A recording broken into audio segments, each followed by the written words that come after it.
Hello everyone. आज हम steel structure and design की एक न्यू न्यूमेरिकल प्रॉब्लम जो कि वेल्डेड कनेक्शन का है और ये प्रीवियस ईयर क्वेश्चन पेपर में आ चुका है। ये प्रीवियस ईयर क्वेश्चन पेपर से लिया गया है। तो आज हम इसको सॉल्व करेंगे। A tie member consisting of an ISA 80 by 50 by 6 mm is fillet welded to 10 mm thick gusset plate at site. Design weld to transmit a load equal to design strength of member. use Fe 410 grade of steel। तो इस question में जो हमें data दिया गया है वो क्या है? हमें बोला गया है कि हमें एक tie member consisting of ISA दिया गया है, एक सेक्शन 80 बाई 50 बाई 6 mm का। इस फिलेट वेल्डेड और हमें फिलेट वेल्ड करना है। फिलेट वेल्ड टू 10 mm जो हमें गसेट प्लेट की थिकनेस है वो दी गई है 10 mm एट साइट, और ये क्या है? साइट वेल्डिंग हुई है, यानी कि जो हमारी गामा एम डब्ल्यू का हो जाएगा वो हो जाएगा 1.5। Design a weld to transmit a load equal to design strength of member।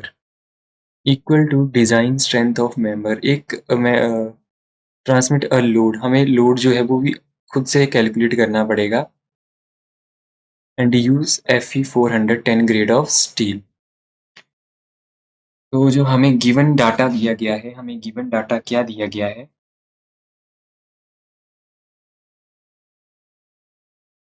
हमें गिवन बोला है कि ISA हमें दिया गया है, ISA 80 बाई 50 इंटू 6 mm। हम इस ISA की जितनी भी डिटेल हैं वो स्टील टेबल से देखेंगे।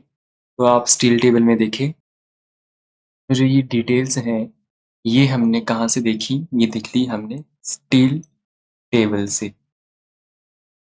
जो सेक्शनल एरिया है वो 746 mm स्क्वायर हो जाएगा और जो CXX है वो 26.4 mm स्क्वायर हो जाएगा। तो और क्या हमें इंफॉर्मेशन दी गई है? हमें दी गई है TG, thickness of gusset plate जो है वो 10 mm हो जाएगी, और जो वेल्डिंग है वो साइट पे हुई है। हम और ये जो वेल्डिंग है ये साइट वेल्डिंग है। तो जो हमारा गामा MV की वैल्यू है वो किसके इक्वल हो जाएगी? हम टेबल 5 में देखेंगे। तो जो हमारी गामा MW की वैल्यू है वो सॉरी MW की जो वैल्यू है, गामा MW की वैल्यू जो हो जाएगी वो हो जाएगी 1.5।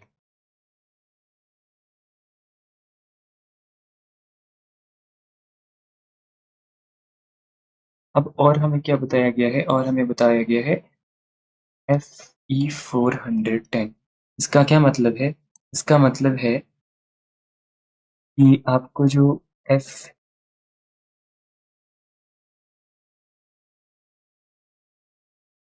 आपको जो Fu की वैल्यू है वो दी गई है 410 न्यूटन पर mm स्क्वायर, और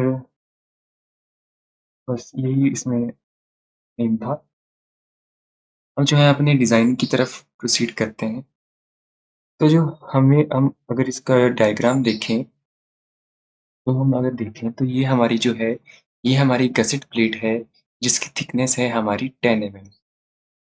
तो इस गसेट प्लेट की थिकनेस है वो है 10 mm, और जो हमें ये साइज दिया गया है ये है, हम जो लॉन्गर लेग है वो कनेक्ट कर रहे हैं गसेट प्लेट के साथ। तो जो ये वाली डायमेंशन है ये हमारी लॉन्गर डायमेंशन है जो कि 80 हो जाएगी, और जो ये डायमेंशन है ये हो जाएगी हमारी 50 mm। और जो हमारी ये इसकी थिकनेस दी गई है वो है 6 mm। अब जब हम देखें तो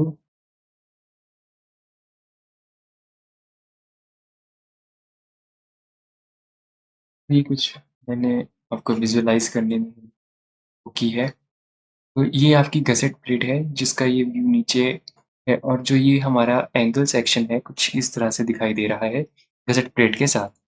तो जो ये गसेट प्लेट की थिकनेस है वो हमने 10 देख ली। अब जो है हमने जब वेल्ड प्रोवाइड करना है तो वेल्ड कैसे प्रोवाइड करेंगे हम? वेल्ड की डिज़ाइनिंग कैसे होगी? ये जो हम वेल्ड यहाँ नीचे प्रोवाइड करते हैं, वो कैसे होता है?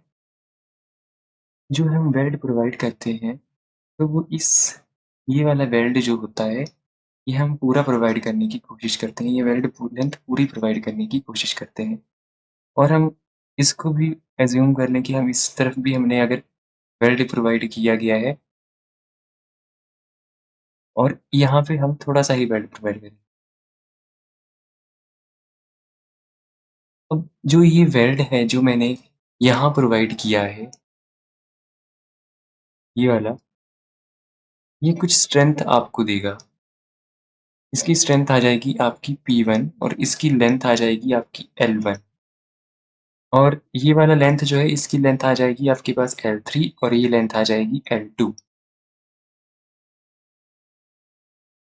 यहाँ पे भी आपके पास एक वेल्ड प्रोवाइड है, जिसकी कुछ स्ट्रेंथ है जो कुछ स्ट्रेंथ प्रोवाइड कर रहा है, जो स्ट्रेंथ प्रोवाइड कर रहा है P3 और हमने वेल्ड जो है यहाँ पे भी प्रोवाइड किया है। ये हमने ट्रांसवर्स वेल्ड प्रोवाइड किया है और जो हमने 2 ऊपर-नीचे प्रोवाइड किए वो क्या थे? लॉन्गिट्यूडिनल वेल्ड थे। जब हमने यहाँ पे ये वेल्ड प्रोवाइड किया तो ये हमें कुछ स्ट्रेंथ देगा P3। इसकी स्ट्रेंथ हमें मिल जाएगी यहाँ से P3 और एक और जो इसके ऊपर एक्सटर्नल लोड लग रहा है, वो एक्सटर्नल लोड कितना लग रहा है? एक्सटर्नल लोड लग रहा है P। अब जो हमारी ये है, ये आपको इतना समझ आ गया होगा कि जो आपको L1 है वो कितनी स्ट्रेंथ प्रोवाइड कर रहा है P1 की इक्वल, L3 जो है आपको P3 प्रोवाइड कर रहा है, L2 जो है वो आपको स्ट्रेंथ प्रोवाइड कर रहा है P2 की इक्वल। अब जब हम स्टार्ट करेंगे क्वेश्चन को तो हम स्टार्ट करेंगे फ्रॉम साइज ऑफ वेल्ड से डिजाइन करना स्टार्ट करते हैं। तो सबसे पहले हम फाइंड आउट करेंगे साइज ऑफ वेल्ड। हमारा फर्स्ट स्टेप क्या हो जाएगा? Size of weld. Size of weld हम फाइंड आउट करेंगे clause number. Size of weld हम डालेंगे क्लॉज 10.5.2.3 से, जहाँ पे ये बात कर रहा है एस मिनिमम की। जो एस मिनिमम के लिए हम थिकर प्लेट को देखेंगे। थिकर प्लेट की थिकनेस कितनी है? यहाँ पे थिकर प्लेट है हमारी 10 तो 10 के लिए हम कहाँ फॉल कर रहा है हमारा ये? तो 10 के लिए जो हमारी एस मिनिमम की वैल्यू है वो 3 दी गई है टेबल में, टेबल 21 में। टेबल 21 में 10 के लिए जो वैल्यू दी गई है, 10 के लिए वैल्यू है 3 जो वेल्ड की वो है 3 नेक्स्ट हमें प्रोवाइड किया गया है, प्रोवाइड नहीं किया, क्लॉज 10.5.8.2 ये बोलता है एस मैक्स की वैल्यू। एस मैक्स हमारा किस पे, अगर ये हमारा जो सेक्शन है वो अगर रोल्ड स्टील है तो ये बोलता है कि जो आपकी एस मैक्स की वैल्यू हो जाएगी वो हो जाएगी 3/4 टी मिनिमम। तो 3/4 कितना है? टी मिनिमम का क्या है? टी मिनिमम है आपकी 6। तो जब हम सॉल्व करेंगे तो हमारे पास क्या आ जाएगा? ये वैल्यू आती है मेरे पास एस मैक्स की 4.5। तो हम इन दोनों में से कोई वेल्ड चूज करेंगे। हम प्रोवाइड करते हैं 4 का हम वेल्ड प्रोवाइड कर देंगे। अज्यूम इसकी और इसकी रेंज के बीच में, assume S is equal to 4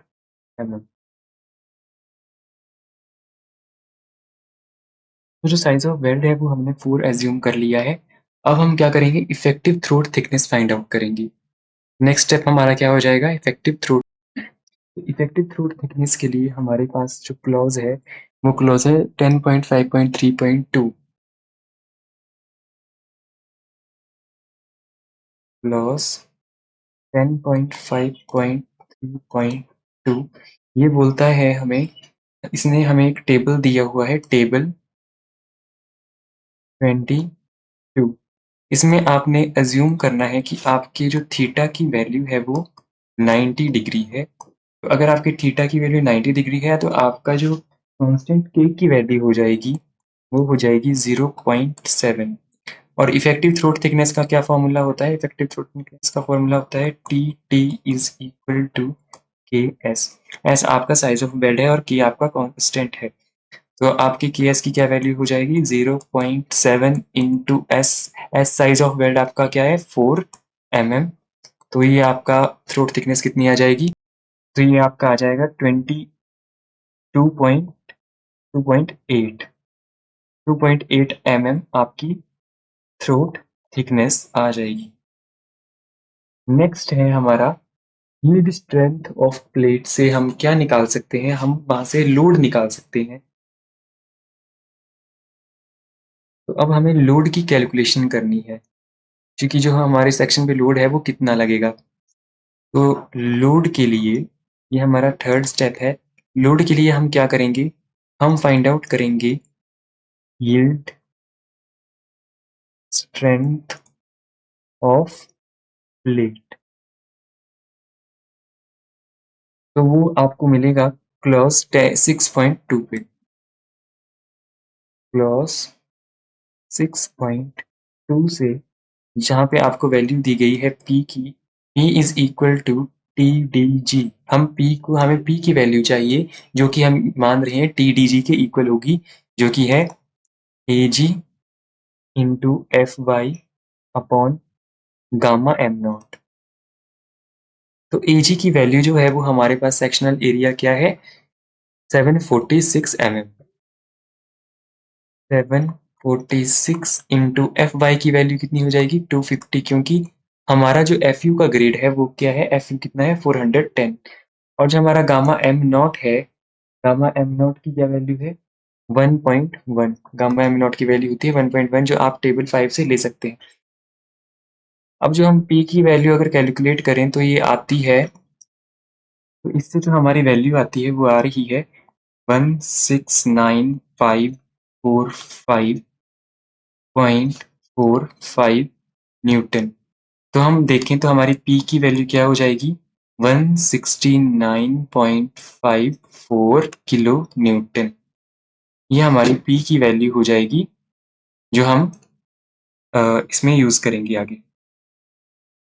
अब जो हमारा क्लॉज है, हमने क्लॉज 10.5.7.1.1 और क्लॉज 10.5.9 को कंबाइन करके एक न्यू बनाया है formula, clause 10.5.7.1 and clause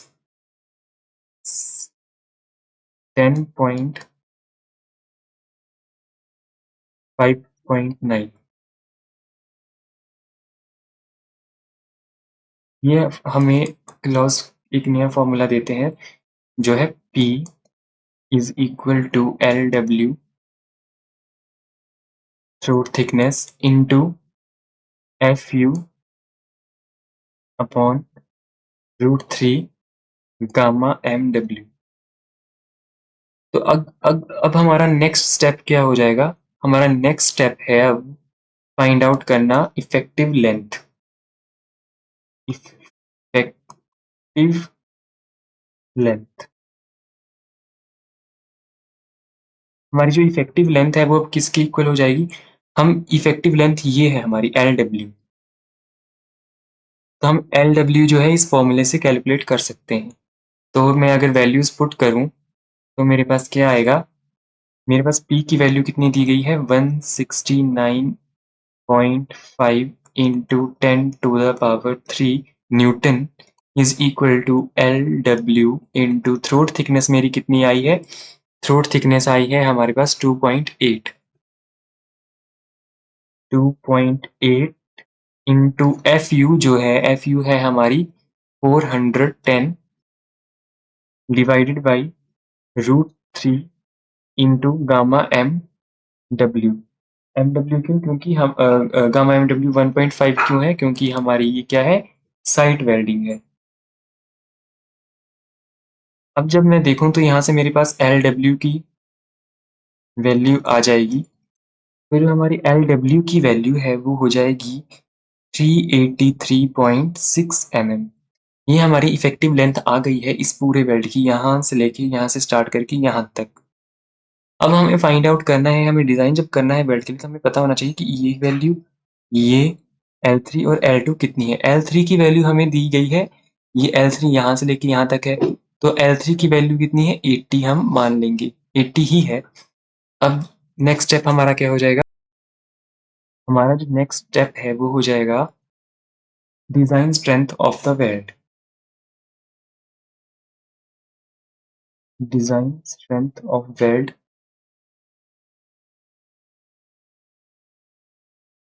design strength of the weld per unit length. इसका मतलब है कि आपका आपके पास ये पूरी लेंथ तो आ गई, बट आपको इस पूरी लेंथ में फाइंड आउट करना पड़ेगा कि ये कितना वेल्ड कितनी स्ट्रेंथ प्रोवाइड कर रहा है। वो अगर आपको नहीं पता तो आप क्या करेंगे कि आप पर यूनिट लेंथ लेंगे, यहाँ से लेके यहाँ तक पर यूनिट लेंथ में वो कितना स्ट्रेंथ प्रोवाइड कर रहा है। जब इतने की स्ट्रेंथ हमें पता लग जाएगी तो हम बाकी की निकाल पाएंगे।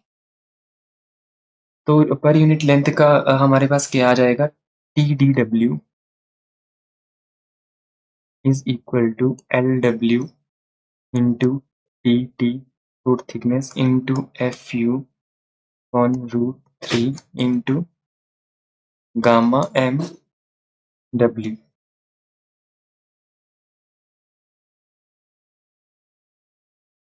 तो जो मैं अगर वैल्यू पुट करूँ, मुझे अब LW की जगह 1 पुट करना है। 1 इंटू TT मेरे पास कितनी आई थी, थ्रोट थिकनेस थी 2.8, और जो FU की वैल्यू है वो है 410 √3 इंटू गामा MW हमारा कितना है 1.5। मेरे पास जो वैल्यू आती है पर यूनिट लेंथ की स्ट्रेंथ की, तो वो आती है 441.86 न्यूटन।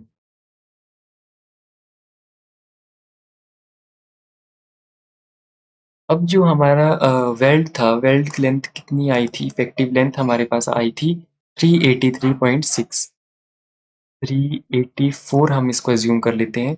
तो ये कैसे आई थी, इसमें हमारी L1 plus L2 plus L3 ये सारी इंक्लूडेड है, इनको सम करके हमारा 384 बनना चाहिए। तो अब हमें L2 की वैल्यू तो पता है, L2 की वैल्यू नहीं, L3 की वैल्यू तो हमें पता है, ये तो इसी के साइज की इक्वल हो जाएगी 80।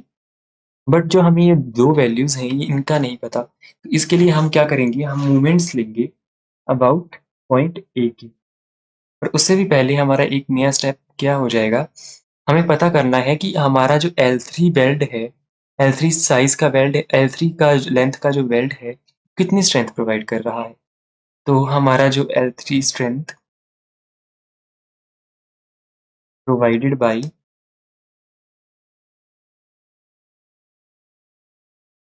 L3 length and L2 length, P length का हमें निकालने की ज़रूरत नहीं है, वो मैं आपको बाद में बताऊंगा। तो L3 लेंथ का वेल्ड कितना प्रोवाइड कर रहा है, L3 लेंथ का वेल्ड जो है वो प्रोवाइड कर रहा है P3, P3 रेजिस्टेंस प्रोवाइड कर रहा है। कैसे, L3 into resistance per unit length 441.86,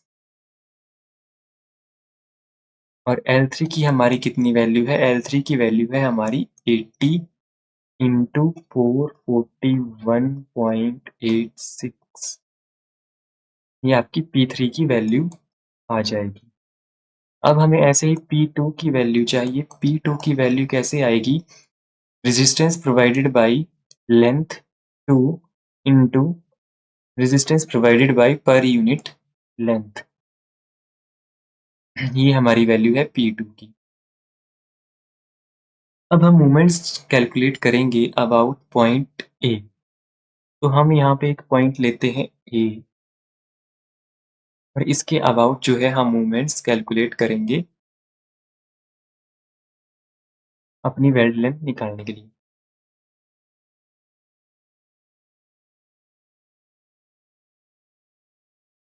हम मोमेंट्स कैलकुलेट करेंगे पॉइंट ए के about. Moments about point A. तो जो मोमेंट्स कैसे आएंगी, फोर्स इनटू परपेंडिकुलर डिस्टेंस। तो यहाँ से एक फोर्स है, अ, एक फोर्स अगर मैं लूँ तो ये फोर्स कैसी है, ये फोर्स प्रोवाइड, ये जो रेजिस्टेंस है प्रोवाइड की जा रही है इस वेल्ड के कारण P1, ये P3 और ये P3 और ये P2।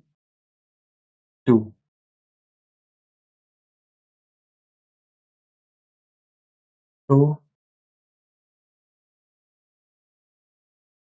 अब मैं मोमेंट्स कैलकुलेट करता हूँ अबाउट पॉइंट ए। तो ए पॉइंट के अबाउट इनका समीशन कितना हो जाएगा मोमेंट्स का, about A 0। Summation of moments हमने कैलकुलेट करना है। तो सबसे पहले है P1 इंटू, इसकी परपेंडिकुलर डिस्टेंस नहीं है इसलिए ये 0। नेक्स्ट मोमेंट क्या है P3। P3 मोमेंट जो है वो किसके ऊपर एक्ट कर रही है, कितनी इसकी डिस्टेंस है, ऊपर से लेके यहाँ तक पॉइंट ए से इसकी डिस्टेंस है 80 का हाफ। नेक्स्ट है P2। P2 की कितनी डिस्टेंस है 80 इंटू 80।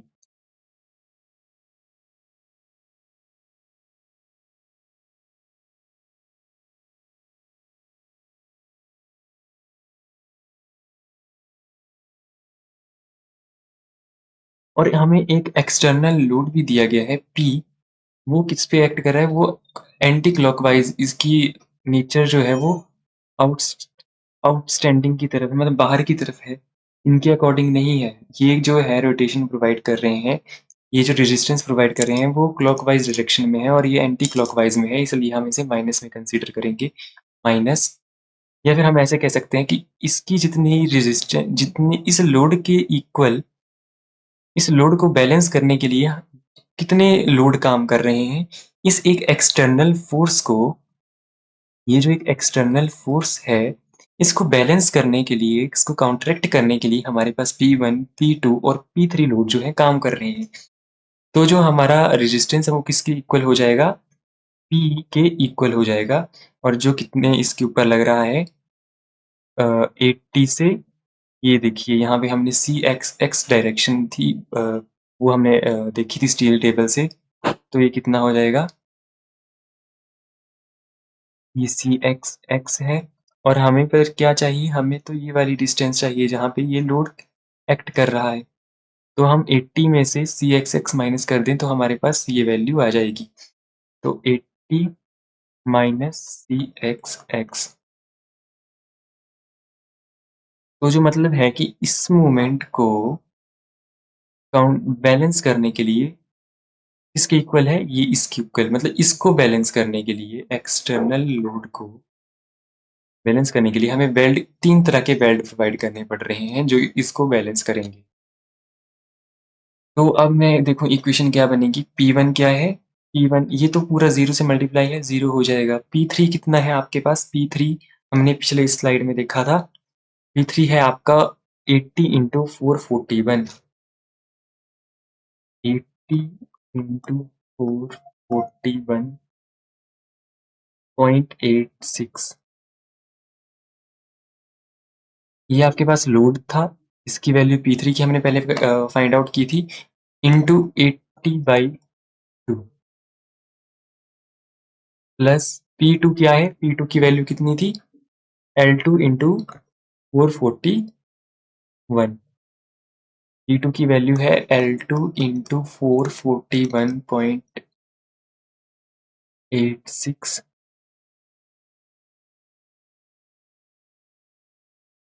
इंटू 80, ये वाला। T2 की वैल्यू थी हमारी इतनी सी।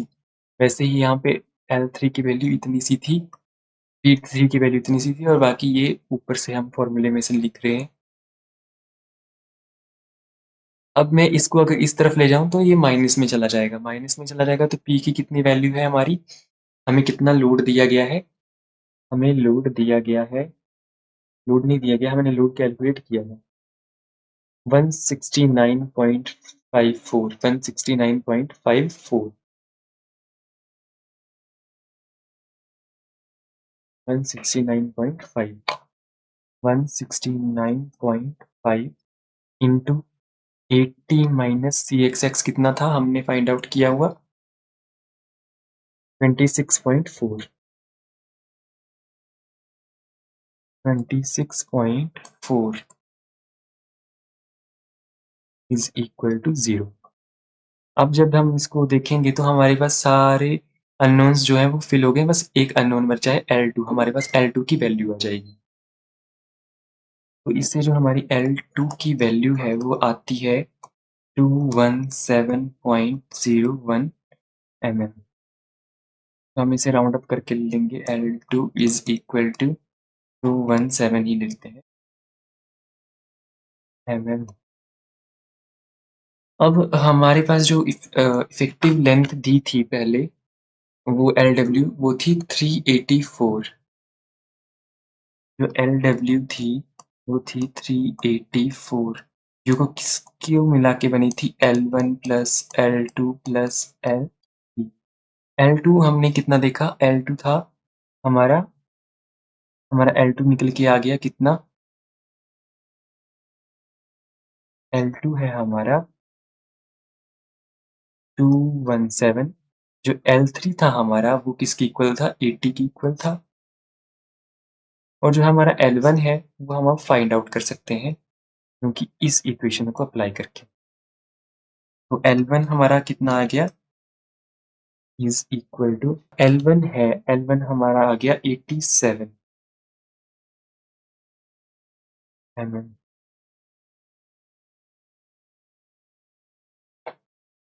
अब जब मैं वैल्यूज लिखूं तो जो L1 की वैल्यू थी वो थी 87, L3 की वैल्यू है 80, और जो L2 की वैल्यू है वो आई है 217। तो जो आपकी ओवरलैप है वो किसकी इक्वल हो जाएगी, अगर मैं यहीं पे आपको बताऊं तो आपकी ओवरलैप जो है यहाँ से लेके यहाँ तक आपकी ओवरलैप है वो आपकी हो जाएगी 217 mm की इक्वल, और जो आपकी ओवरऑल लेंथ है वो आपकी कितनी है 384। आपकी ओवरऑल लेंथ 384 है ओवरऑल, ये है ओवरऑल। अब आपको क्या करना है, प्रोवाइड करने पड़ेंगे एंड रिटर्न्स। तो एंड रिटर्न्स के लिए आप यहाँ पे प्रोवाइड करेंगे 2s, और एक एंड रिटर्न यहाँ पे प्रोवाइड करेंगे 2s। तो एंड रिटर्न कितने हो जाएंगे, एंड रिटर्न हो जाएगा 2 इंटू एस, एस हमने कितना लिया था 4, 8 mm।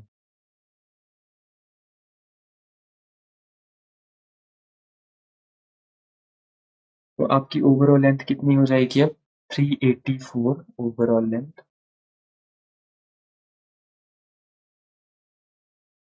384 plus 8 plus 8,